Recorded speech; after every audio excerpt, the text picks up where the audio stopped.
கொடுப்பதில் வல்லமை பெற்றவன் அப்பன் பழனியப்பன்.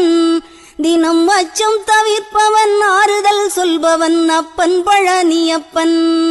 கள்ளங்கவடம் இல்லாதவர் தம்மிடம் காவலில் நின்றிருப்பான்.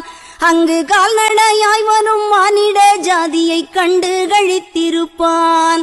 துள்ளி வரும்படி வெளுக்கு மேலொரு ஜோதி பிளம்பும் உண்டோ, அந்த சுப்பையன் போல் ஒரு அற்புத தெய்வத்தை சொல்ல மொழியும் உண்டோ.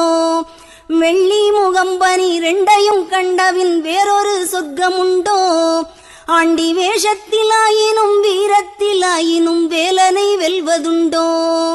சித்தர் வணங்கிய சேவற்கொடியோனை சேர்ந்து பணிந்திடுவோம். அந்த சிக்கலிலாயினும் செந்திலாயினும் சென்று பணிந்திடுவோம்.